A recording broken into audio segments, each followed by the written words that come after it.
day, beautiful people. Top of the day. Hold on, I'm trying to bring YouTube on.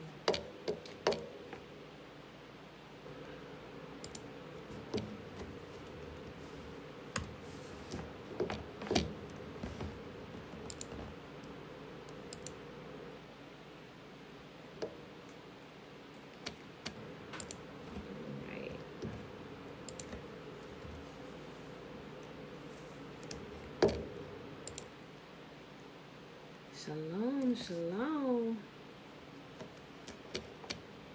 All right. Okay, I think, hold on. Just doing this thing. Okay, it says I'm live. Okay, I'm live on both places now. Top of the day, everybody, top of the day. It's cold out there. You know what? There was like a little cold front that came through here in Thailand. The other day it was like freezing cold. We got down to like the 20s at night, but it's warmed back up over the last couple of days, so it's all right here. It's a little chilly out there this morning, but the last couple of days it's been like the 50s, felt like 60s a couple of days. Top of the day, everybody. Top of the day. Happy Saturday. Happy Saturday. I'll write my little note in here real quick.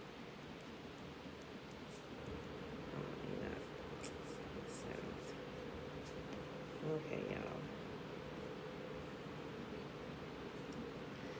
Happy Saturday. It is December the 26th. Guys, we're about to start 2021. 2021 in a few days. This has been a crazy, fast year. It is December 26, 2020, day 34 of year 3 of reading through the books of the law and the prophets, also known as the Book of Instruction. And of the 3-year consecutive day count, we are on day 703. All right, y'all. So today we are going to be learning about where the wind is kept and it's held and where it releases from, right? So we're going to start at Enoch chapter 77. So let's go ahead and get started. Guys, this morning was one of the mornings where I didn't want to roll myself out of bed. I really didn't feel like it. The sleep was feeling so good. And I actually slept a little longer last night. I'm like, oh man. I was like, oh, it's Saturday. Nope, still got to get up. So I'm like in the habit now, like, Pam, get up. Just go. As soon as you get out the bed, you just got to go. As soon as you get up, you know you can keep going. Because once I get up and I'm moving, I know I'm not going to lay back down, you know. So I just got to talk myself into getting out of the bed, you know. So once my feet hit the floor and water hits my face or over my whole body, that's it. I'm up for the day.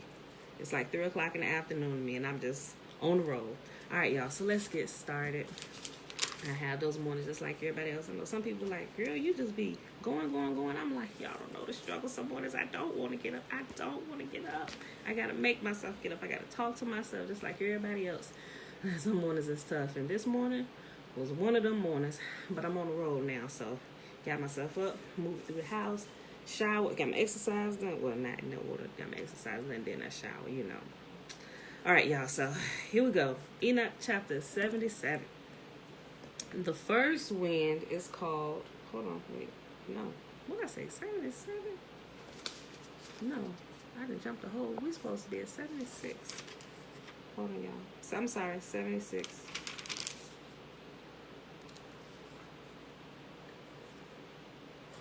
We read 76 yesterday. I wrote down that we read 76, but I don't remember reading 76. Hold on, y'all.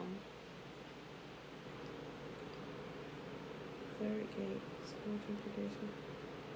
You know what? Oh, we did, because I remember ending it with my son Methuselah. I was right. We're starting at 77. Okay, I'm tripping. Okay, I'm glad I remember that part. We did. We read 76 yesterday, so we're reading 77. I was right. Okay. Enoch chapter 77. The first wind is called the eastern because it is the first. The second is called the south because El Elyon there descends, and frequently there descends and is blessed forever. The western wind has the name of diminution because there all the luminaries of heaven are diminished and descend. The fourth wind, which is named the north, is divided into 3 parts, one of which is for the habitation of man, another for seas of water, with valleys, woods, rivers, shady places, and snow, and the third part, paradise. 7 high mountains I beheld, higher than all the mountains of the earth, from which frost proceeds, while days, seasons, and years depart and pass away. 7 rivers I beheld upon earth, greater than all rivers, one of which takes its course from the west into a great sea, its water flows. 2 come from the north to the sea, their waters flowing into the Erythraean Sea on the east. And with respect to the remaining 4, they take their course in the cavity of the north, 2 to their sea, the Erythraean Sea, and 2 are poured into the great sea, where also there it is a desert, where it is said is a desert. 7 great islands I saw in the sea and on the earth, 7 in the great sea. Now, I'm not going to say I know where all these places are. I really don't. I really wish I did. I got some theories, but we're not going to talk theory right now. But, that's a good chapter to remember. Enoch chapter 77. There are some things that I've gotten, some things that have been alluded to in some places I've looked at. I'm like, wait, is this the place? But we're not going to talk theory. We don't really know. But read that again. Enoch chapter 78.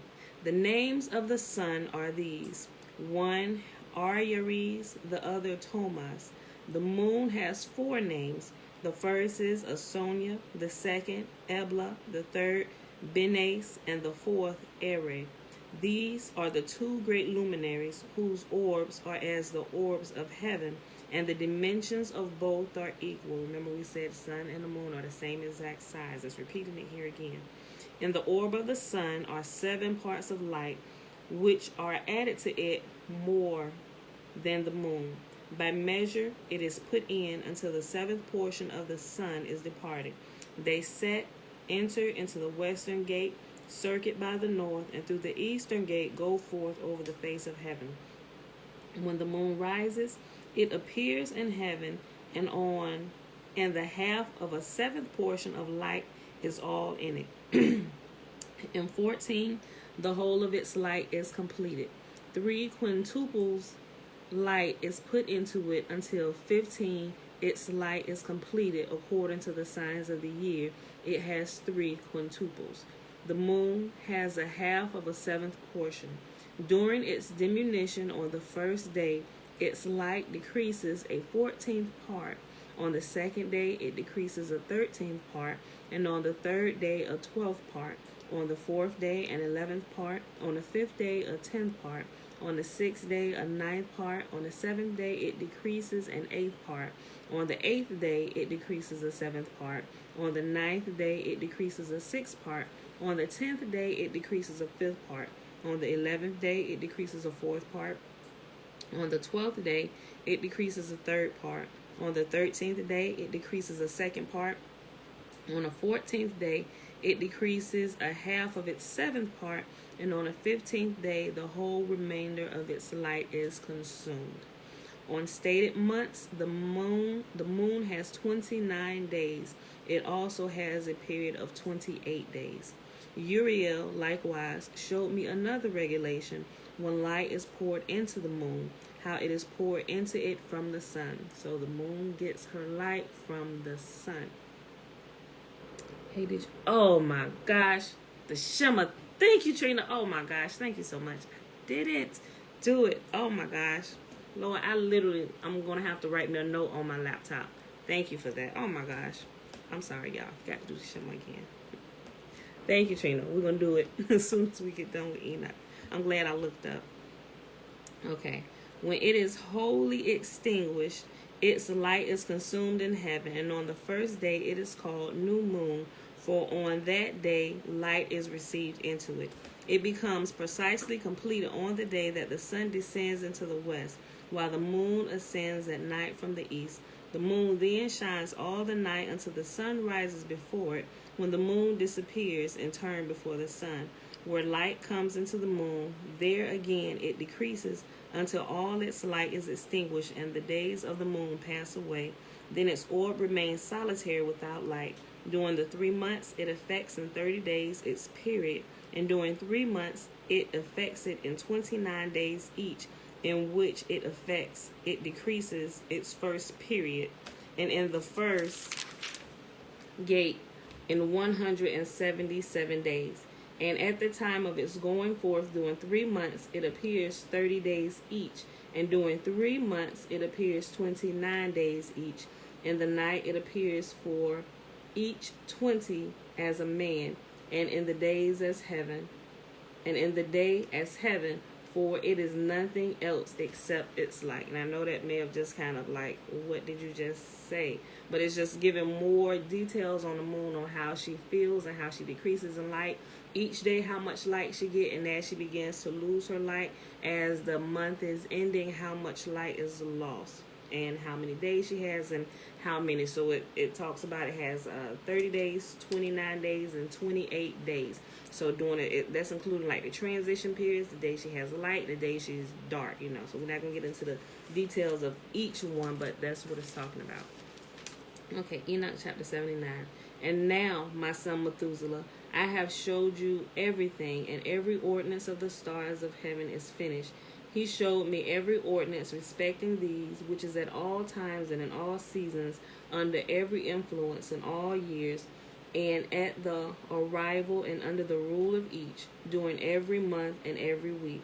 Also the decrees of the moon, which is effected in the sixth gate, for in that sixth gate its light is consumed.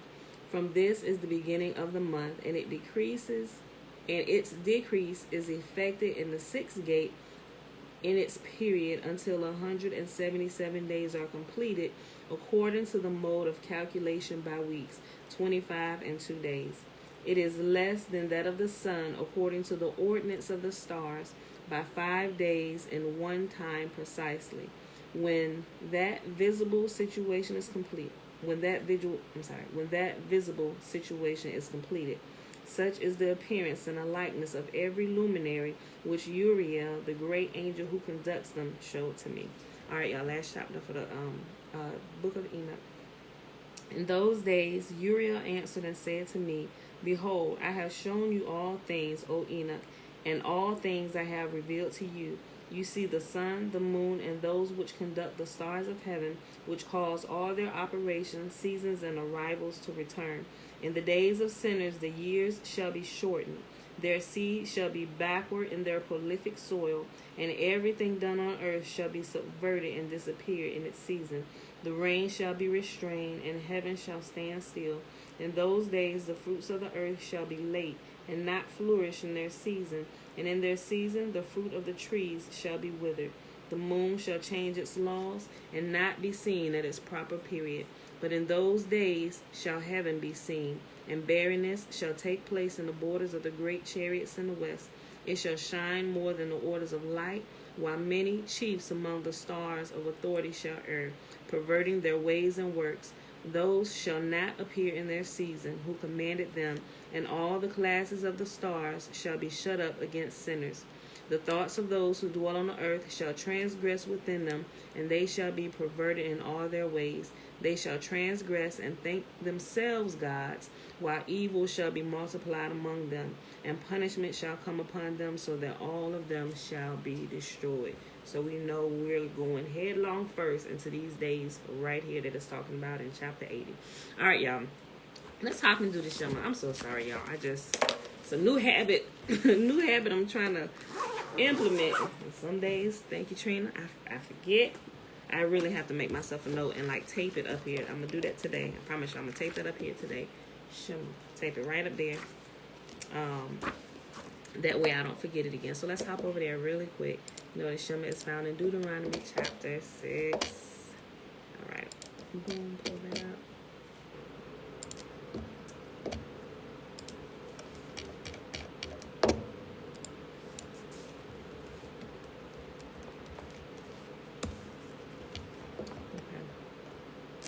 Hear therefore, Israel, and observe to do it, that it may be well with thee, and that ye may increase mightily, as the Lord God of our fathers has promised thee, in the land that floweth with milk and honey.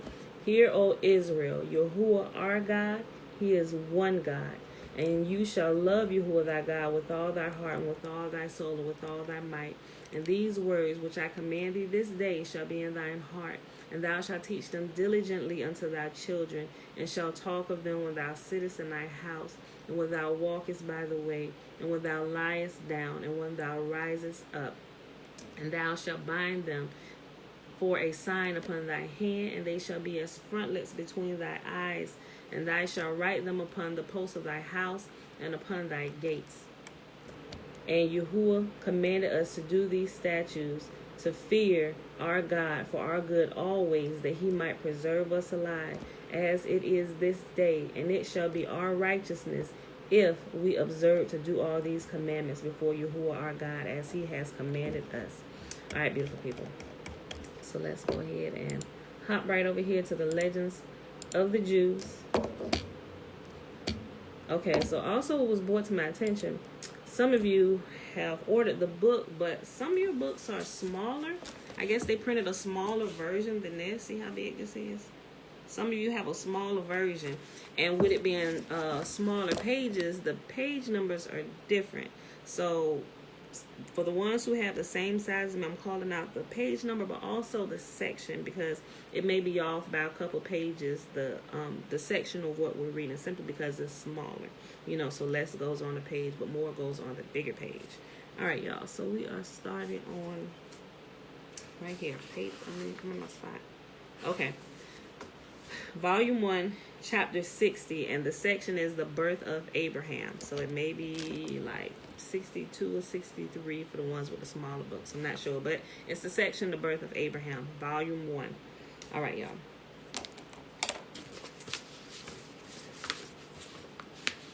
All right. Terah, remember Terah is Abraham's father. Okay. Terah married Imtali, the daughter of Carnabo, and the offspring of their union was Abraham.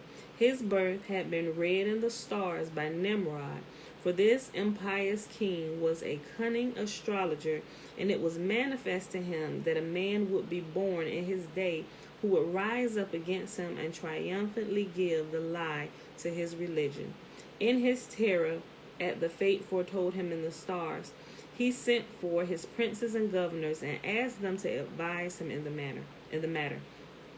They answered and said, Our unanimous advice is that thou shalt build a great house, station a guard, and entrance thereof, and make known to the whole of thy realm that all pregnant women shall repair thither together with their midwives, who are to remain with them until they are delivered.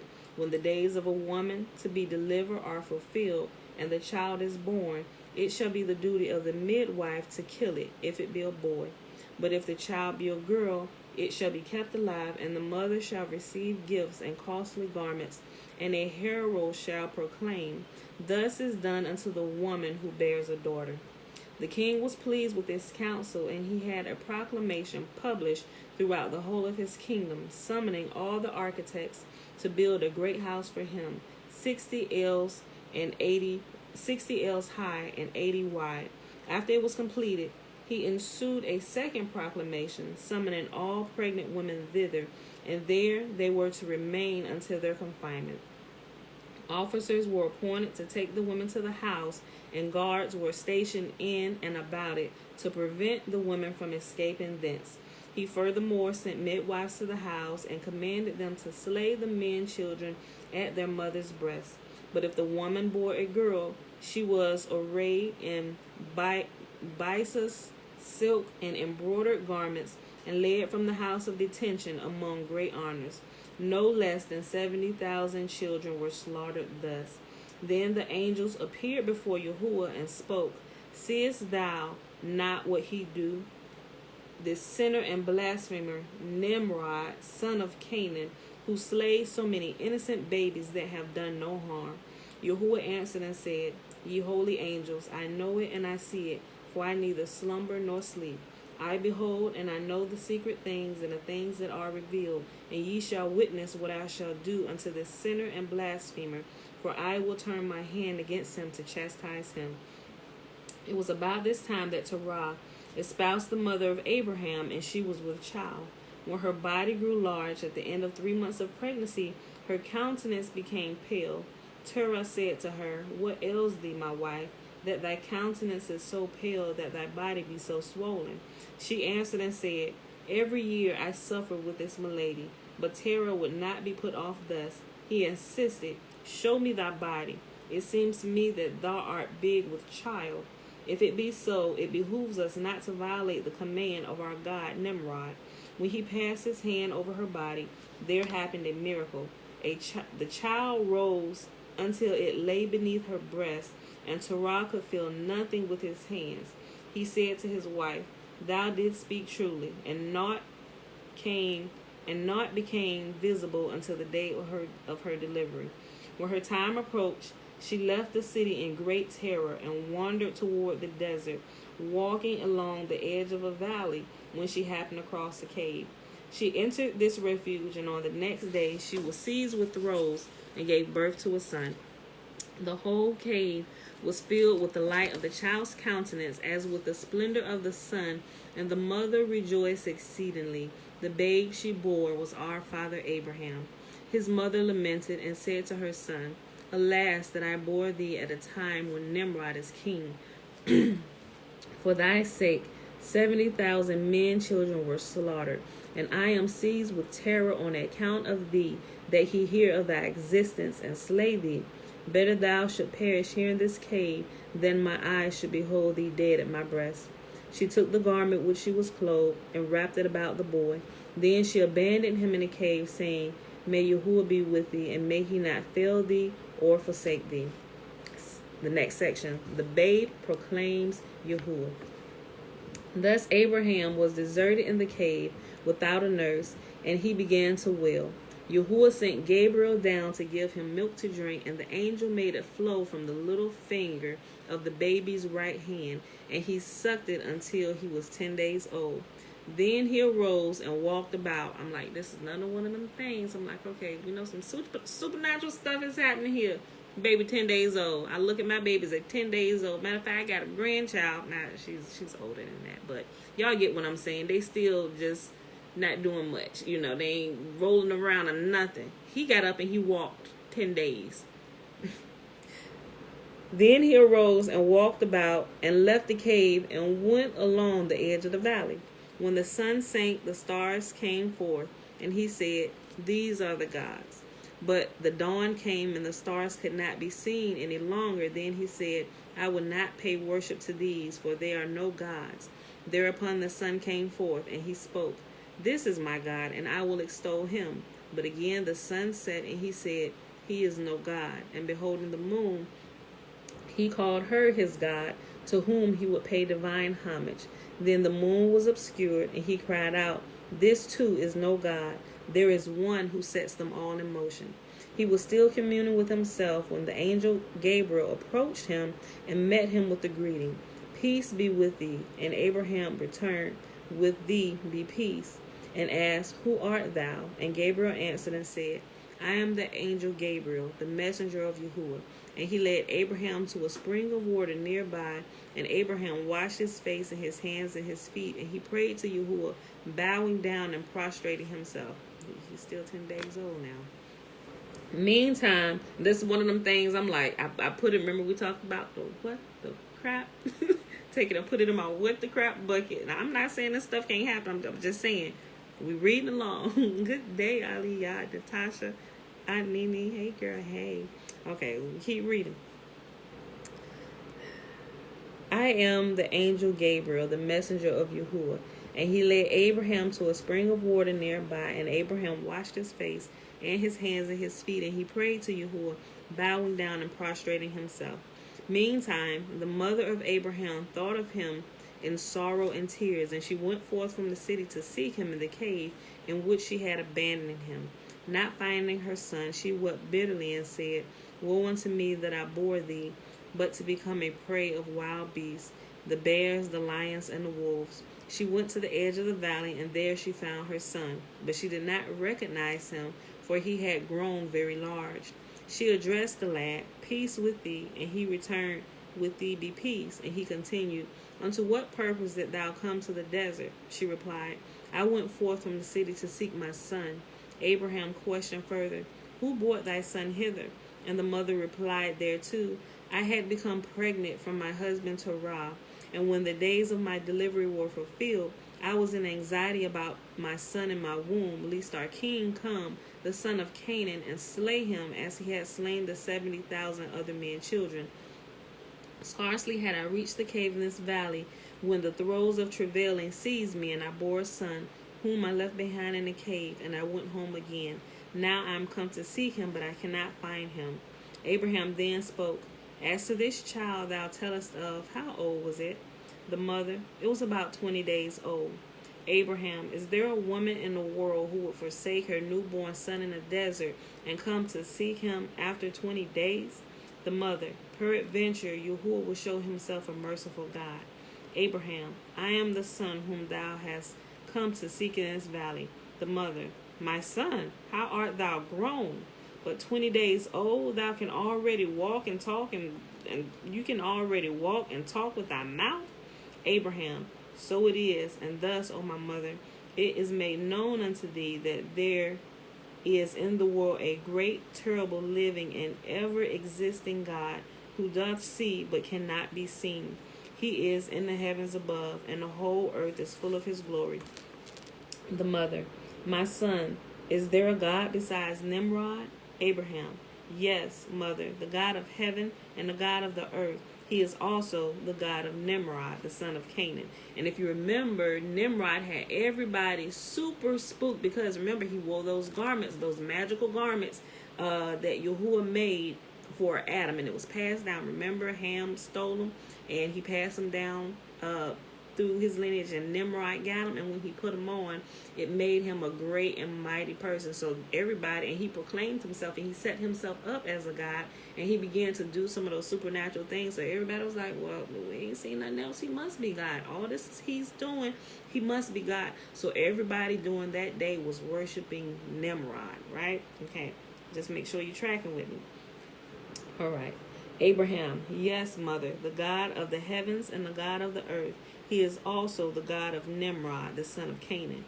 Go therefore and carry this message unto Nimrod. The mother of Abraham returned to the city and told her husband Terah how she had found their son.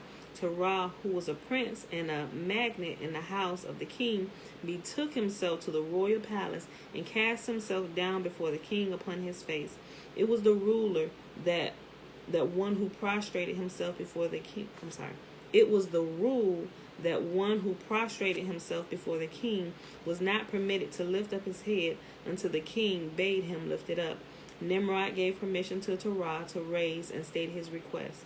Thereupon Terah related all that happened with his wife and his son. When Nimrod heard his tale, abject fear seized upon him, and he asked his counselors and princes what to do with the lad. They answered and said, Our king and our God, wherefore art thou in fear by reason of a little child?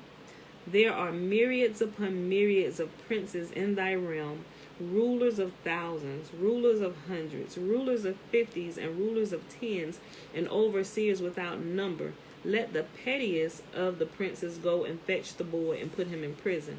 But the king interposed, Have ye ever seen a baby of 20 days old walking with his feet and speaking with his mouth and proclaiming with his tongue that there is a God in heaven who is one and none beside him, and who sees and is not seen? Even all them knew. Even, look, they proclaiming Yahuwah is one God. There is no other God besides Yahuwah himself. Everybody else may claim to be a God, and they may claim they worship other gods, but even they say that there is one God. Get them in the corner. Oh, yeah, it's one God. I am no God. All right, listen. But the king interposed, Have ye ever seen a baby of 20 days walking with his feet, speaking with his mouth, and proclaiming with his tongue that there is a God in heaven who is one, and none besides him, who sees and is not seen? All the assembled princes were horror-struck at these words. At this time, Satan in human form appeared, clad in black silk garb, and he cast himself down before the king. Nimrod said, Rise thy head and state thy request. Satan asked the king, Why art thou terrified, and why are all ye in fear on the account of a little lad? I will counsel thee what thou shalt do. Open thy arsenal and give weapons unto all the princes, chiefs, and governors, and to all the warriors, and send them to fetch him unto thy service and to be under thy dominion. apparently Satan knew what's about to go down. He said, look, you better arm them with the best of the weapons you got and send all of them with all the weapons y'all got to go get this little boy. This advice given by Satan, the king accepted and followed. He sent a great armed host to bring Abraham to him. When the boy saw the army approach him, he was sore afraid, and amid tears he implored Yahuwah for help. In answer to his prayer, Yahuwah sent the angel Gabriel to him, and he said, be not afraid and disquieted, for Yahuwah is with thee. He will rescue thee out of the hands of all thine adversaries. Yahuwah commanded Gabriel to put thick, dark clouds between Abraham and his assailants. Dismayed by the heavy clouds, they fled, returning to Nimrod their king, and they said to him, let us depart and leave this realm. And the king gave money unto all his princes and his servants, and together with the king they departed and journeyed to Babylon. They said, yep, nope, you see them clouds? That's unnatural. We out of here. Let's go, king. Abraham's first appearance in public. Now Abraham, at the command of Yahuwah, was ordered by the angel Gabriel to follow Nimrod to Babylon. He objected that he was in no wise equipped to undertake a campaign against the king, but Gabriel calmed him with the words, thou needest no provision for the way, no horse to ride upon, no warriors to carry on war with Nimrod, no chariots, nor riders. Do thou but sit thyself upon my shoulder, and I shall bear thee to Babylon. Abraham did as he was bidden, and in the twinkling of an eye he found himself before the gates of the city of Babylon. At the behest of the angel, he entered into the city, and he called unto the dwellers therein with a loud voice, the Eternal, he is the one and only God, and there is none besides. He is the God of the heavens, and the God of the gods, and the God of Nimrod. Acknowledge this as the truth, all ye men, women, and children. Acknowledge also that I am Abraham, his servant, the trusted steward of his house. Abraham met his parents in Babylon, and also he saw the angel Gabriel, who bade him proclaim the true faith to his father and his mother. Therefore Abraham spake to them and said, ye serve a man of your own kind, and ye pay worship to an image of Nimrod. Know ye not that it has a mouth, but it speaks not, an eye, but it sees not, an ear, but it hears not, nor does it walk upon its feet, and there is no profit in it, either unto itself or unto others. When Terah heard these words, he persuaded Abraham to follow him into the house, where his son told him all that had happened, and how in one day he had completed a 40 days' journey. Terah thereupon went to Nimrod and reported to him that his son had suddenly appeared in Babylon. The king sent for Abraham, and he came before him with his father. Abraham passed the magnates and the dignitaries until he reached the royal throne, upon which he seized hold, shaking it and crying out with a loud voice, O Nimrod, thou contemptible wretch, that deniest the essence of faith, that deniest the living and immutable God, and Abraham his servant, the trusted steward of his house. Acknowledge him and repeat after me the words, the eternal God is the only one, and there is none besides. He is incorporeal, living, ever existing. He slumbers not and sleeps not, who created the world that men might believe in him, and confess also concerning me, and say that I am the servant of Yahuwah, and the trusted steward of his house. While Abraham proclaimed this with a loud voice, the idols fell upon their faces, and with them also King Nimrod. For a space of 2 hours and a half the king lay lifeless, and when his soul returned upon him, he spoke and said, Is it thy voice, O Abraham, or the voice of thy God? And Abraham answered and said, This voice is the voice of the least of all creatures called into existence by Yahuwah. Thereupon Nimrod said, Verily, the God of Abraham is a great and powerful God, the King of all kings. And he commanded Terah to take his son and remove him, and return him again into his own city. And father and son did as the king had ordered. The preacher of the true faith. We're in the next section. This part about not worshiping the sun and the moon are in Jasher, but he's an adult. Yeah, it is, isn't it? Okay. All right, y'all. But read it again closely, Tiffany. All right, y'all. When Abraham attained the age of 20 years, his father Terah fell ill. He spoke as follows to his sons, Haran and Abraham. I adjure you by your lives, my sons, sell these two idols for me, for I have not enough money to meet our expenses. Haran executed the wish of his father, but if anyone accosted Abraham to buy an idol from him and asked him the price, he would answer 3 manas, and then question in turn, how old art thou? 30 years, they would reply. Thou art 30 years of age, and yet thou would worship this idol which I made but today. The man would depart and go his way. And another would approach Abraham and ask, how much is this idol? And Abraham would say, 5 manas. And again, Abraham would put the question, how old art thou? 50 years.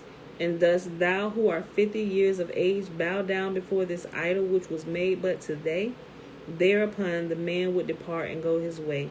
Abraham then took 2 idols, put a rope about their necks, and with their faces turned downward, he dragged them along the ground, crying aloud all the time, who will buy an idol wherein there is no profit, either unto itself or unto him that buys it in order to worship it?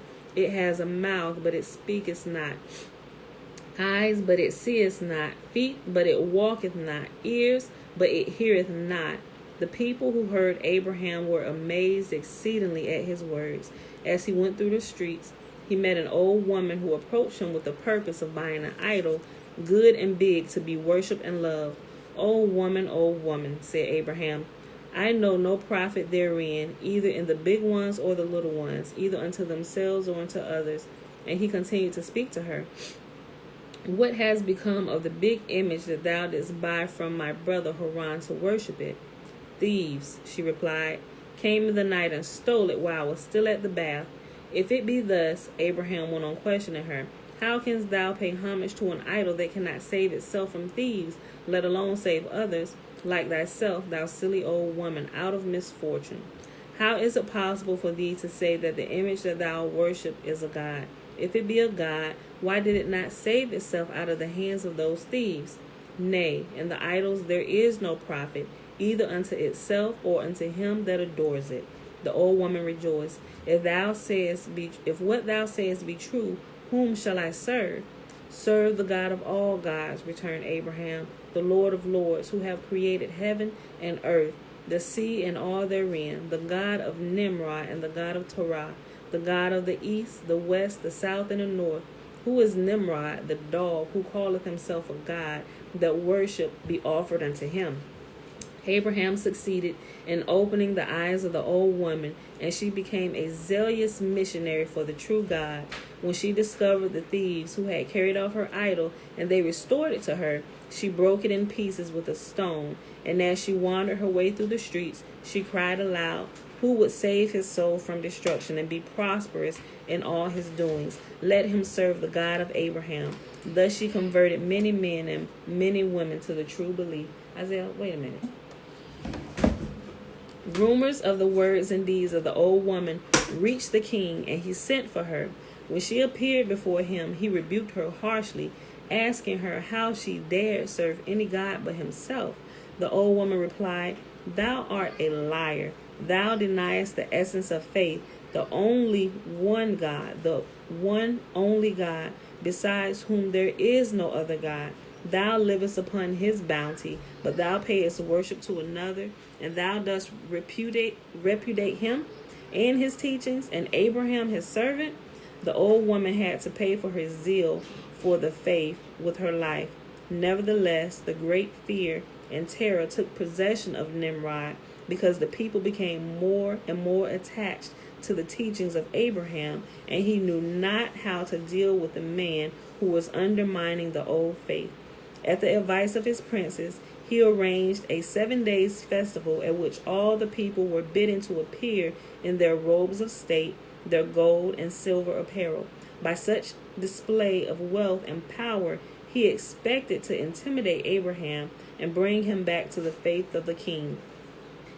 Through his father Terah, Nimrod invited Abraham to come before him that he might have the opportunity of seeing his greatness and wealth and the glory of his dominion and the multitude of his princes and attendants. But Abraham refused to appear before the king. On the other hand, he granted his father's request that in his absence he sit by his idols and the kings and take care of them, along with the idols.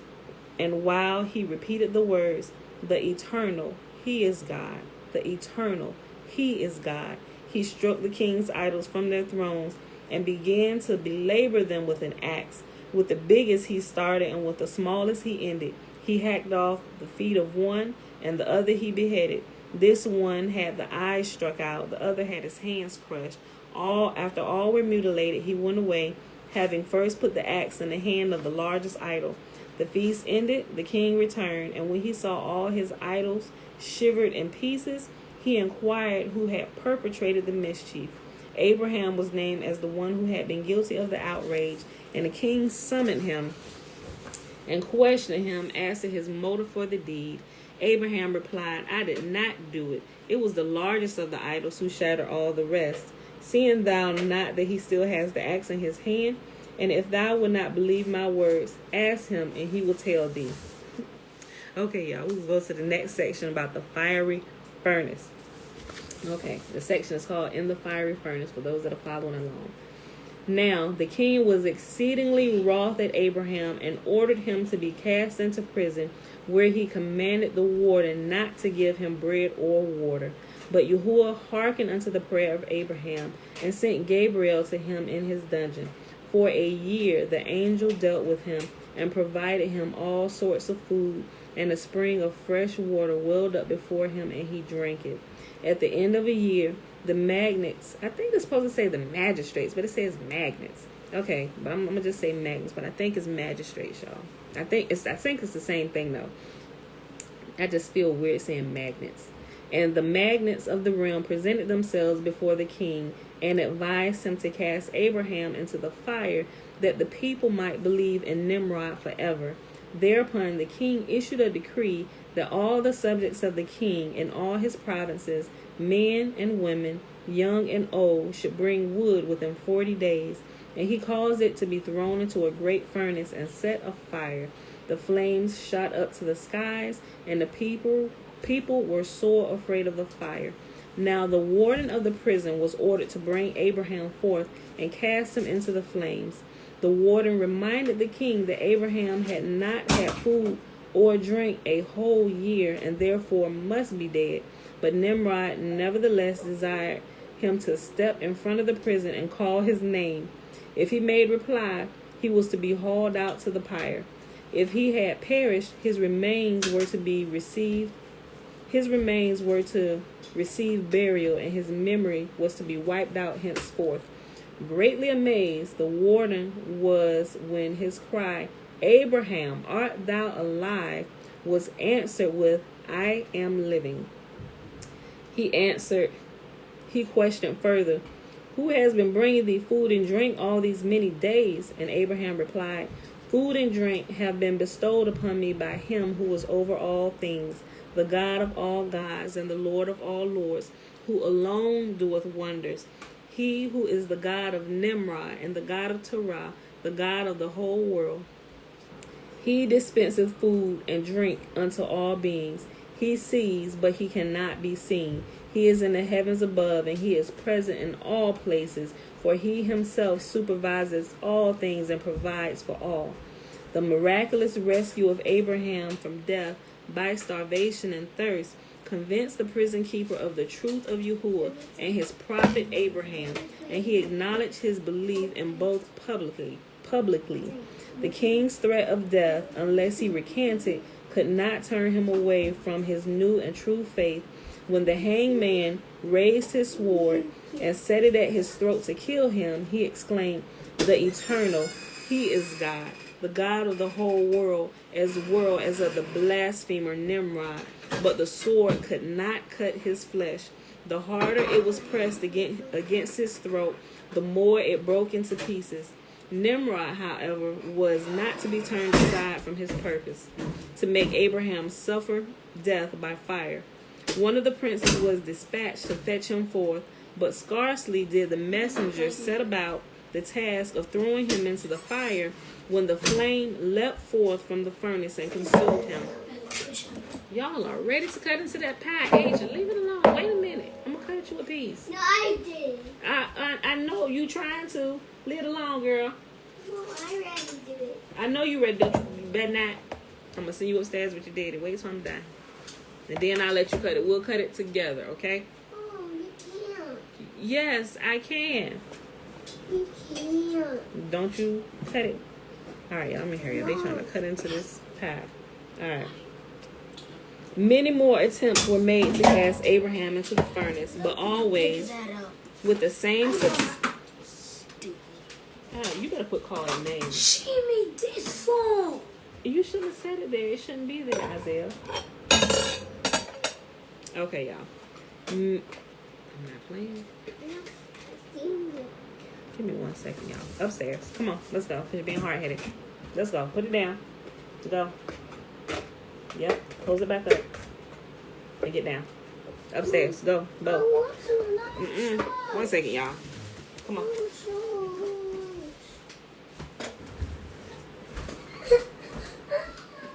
Babe. Bella coming up the stairs. Go. Now. What's up? Come on. This. No. Move. I told you to wait. Take it. I'm gonna take it and lock it up. Don't play with me. Alright, y'all. I'm back. Sorry. Okay, what was I at? Man, he tried to cut his throat. Okay, let me find my place, y'all. I'm sorry. Okay, I found it. Sorry, y'all. I can't stay up. Sorry. Okay.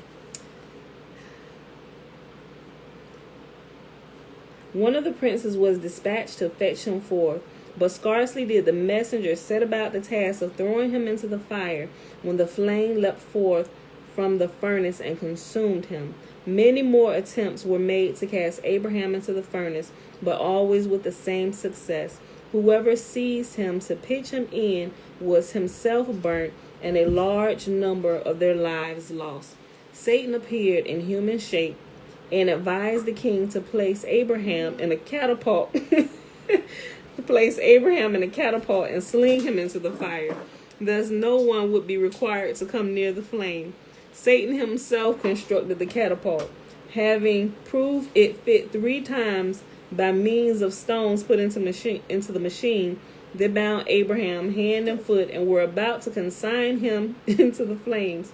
At that moment, Satan, still disguised in human shape, approached Abraham and said, "If thou desirest to deliver thyself from the fire of Nimrod, bow down before him and believe in him." But Abraham rejected the temper with the words, "May the Eternal rebuke thee, thou vile, contemptible, accursed blasphemer." And Satan departed from him. Then the mother of Abraham came to him and implored him to pay homage to Nimrod and escape the impending misfortune. But he said to her, "O mother, water can extinguish Nimrod's fire, but the fire of Yahuwah will not die out forevermore. Water cannot quench it." When his mother heard these words, she spake, "May the God whom thou servest rescue thee from the fire of Nimrod." Abraham was finally placed in a catapult, and he raised his eyes heavenward and spoke, "O Lord my God, thou seest what this sinner purposes to do unto me." Mine got some. Tiny lady. Mine got froze. His confidence in Yahuwah was unshaken. When the angels received divine permission to save him, and Gabriel approached him and asked, "Abraham, shall I save thee from the fire?" He replied, "God in whom I trust, the God of heaven and earth, will rescue me." And God, seeing the submissive spirit of Abraham, commanded the fire, "Cool off and bring tranquility to my servant Abraham." No water was needed to extinguish the fire. The logs burst into buds, and all different kinds of wood put forth fruit, each bearing fruit of its own kind. The furnace was transformed into a royal presence, and the angels sat therein with Abraham. When the king saw the miracle, he said, Great witchcraft! Thou makest it known that the fire hath no power over thee, and the same time thou showest thyself unto the people sitting in a pleasure garden.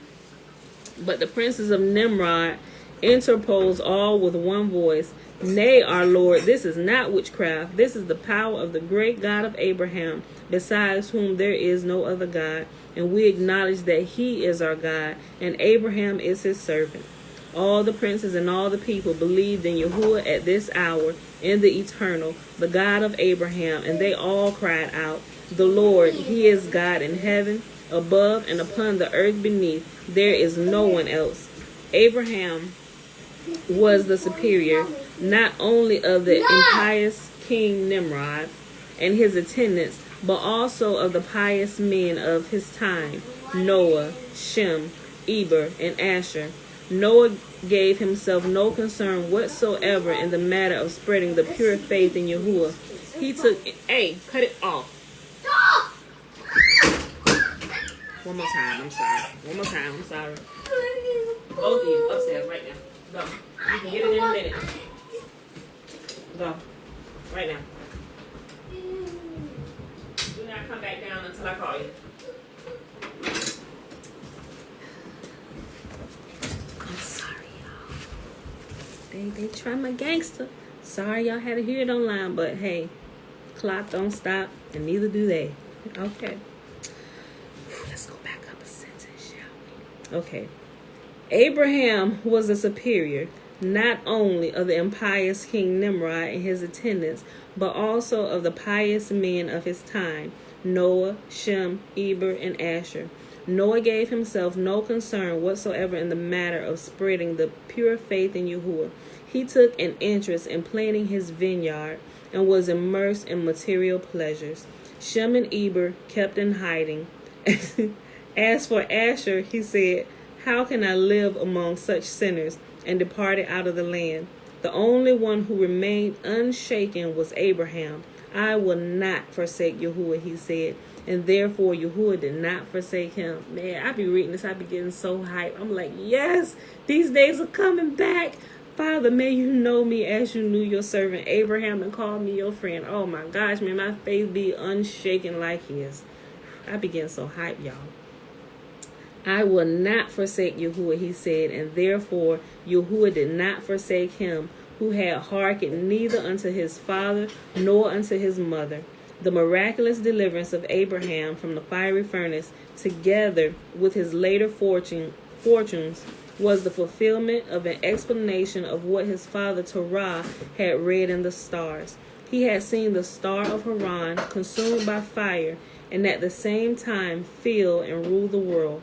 The meaning was plain now. Haran was irresolute in his faith.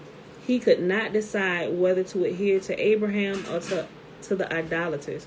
When it befell that those who would not serve idols were cast into the fiery furnace, Haran reasoned in this manner, Abraham, being my elder, will be called upon before me. If he comes forth out of the fiery trial triumphant, I will declare my allegiance to him. Otherwise, I will take sides against him. After Yahuwah himself had rescued Abraham from death, and Haran's turn came to make his confession of faith, he announced his adherence to Abraham. But scarcely had he come near the furnace when he was seized by the flames and consumed, because he was lacking in firm faith in Yahuwah. Now, if y'all read Jasher, y'all read this portion as well. Then you said you want some pie. They were steady trying to cut it, y'all. But you will read the same story in Jasher when this whole fiery furnace scene is in the book of Jasher, and Haran, Abraham's brother, although he confessed Yahuwah, he was going back and forth because he was wavering. He said, okay, if Abraham saved, then I'm going to go that way. But if not, I'm going to go back over here and serve Nimrod. So he didn't have that faith. It's like that, yeah, if it don't work out for you, I ain't going that way. I'm going I'm gonna stay over here with what we've been doing, you know. And because of that wavering faith, it wasn't solid. Like, even if he don't rescue you, Abraham, I'm still going in the same way of the God you serve. I'm still gonna go. If he don't rescue you, and that means he may not rescue me either, but I'm not gonna waver in my faith. And Haran did not have that unwavering faith like Abraham did. That's why Abraham was saved and Haran was not. So we have to be very careful. We have to daily strengthen our faith in Yahuwah, where it doesn't lack. And it's a process, especially when you come from a shaky foundation. It has to be rebuilt on solid truth. Everything that can be shaken will be shaken. That's why in the days where we can make our foundation solid, and everything that can be shaken must be shaken out. So what's left is solid truth, and it can remain, and we can build on a solid and stable foundation, y'all. We're going to need that in the days to come. But scarcely had he come near the furnace when he was seized by the flames and consumed, because he was lacking in firm faith in Yahuwah. Terah had read the stars well. It now appeared. Haran was burnt, and his daughter Sarah became the wife of Abraham, whose descendants filled the earth. Excuse me. In another way, the death of Haran was noteworthy. It was the first instance since the creation of the world of a son's dying while his father was still alive. The kings, the princes, and all the people who had been witnesses of the wonders done for Abraham came to him and prostrated themselves before him. But Abraham said, "Do not bow down before me, but before Yahuwah, the master of the universe, who has created you. Serve him and walk in his ways. For he it was who delivered me from the flames, and he it is who hath created the soul and spirit of every human being, who formed man in the womb of his mother, and bringeth him into the world. He saved from all sickness those who put their trust in him." The king then dismissed Abraham after loading him down with an abundance of precious gifts, among two of them slaves who had been raised in the royal palace. Ogi was the name of one, Eleazar the name of the other. The princes followed the example of the king, and they gave him silver and gold and gems. But all of these gifts did not rejoice the heart of Abraham so much as the 300 followers that joined him and became adherents of his religion.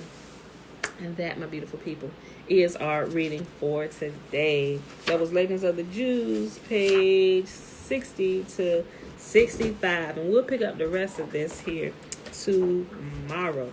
But anyway, y'all, I hope y'all enjoyed all the readings today. We read Enoch chapter 77 through 80. And like I just said, Legends of the Jews, volume 1, pages 60 to 65. And your page numbers may be different if you have the smaller book, because it was printed in a smaller size version. It's the same information, but the pages are different because the pages are smaller, so less information fit on those pages.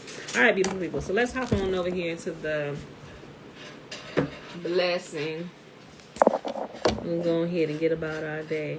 All right, remember, the blessing is found in Numbers chapter 6, verses 22 through 27. Remember, the first 21 verses is the Nazarite vow, while Abraham's wife was his brother's wife first. Hold on, let me go back and read that, Dana. I totally missed that. I'm going to go back and read that. I'll comment on this when we're done. I just saw your comment. Okay. All right, y'all, pulling up the blessing here. And Yahuwah spake unto Moses, saying, Speak unto Aaron and unto his son, saying, On this wise ye shall bless the children of Israel, saying unto them, May Yahuwah bless us and keep us. May Yahuwah make his face to shine upon us and be gracious unto us. May Yahuwah lift up his countenance upon us and give us his peace. And they shall put my name upon the children of Israel, and I shall bless them. All right, y'all. Let me see. Double check. Okay. Yeah, I'm going to go back and read that after we get off. His brother's daughter. Okay, that's what I was thinking. I was like, wait, his wife? I must miss that. Okay, I'm going to still go back there and read that. Yeah, that's what I thought was his brother's daughter. Okay. All right, beautiful people. That's it. We got to get out of here. Y'all already hear my children in the background and stuff, so sorry for the interruptions and y'all hearing the mama voice, sit down, come out. So sorry about that, y'all, but hey. It is what it is. Love y'all. See y'all bright and early in the morning, 7:30 a.m. Eastern Standard Time. Peace.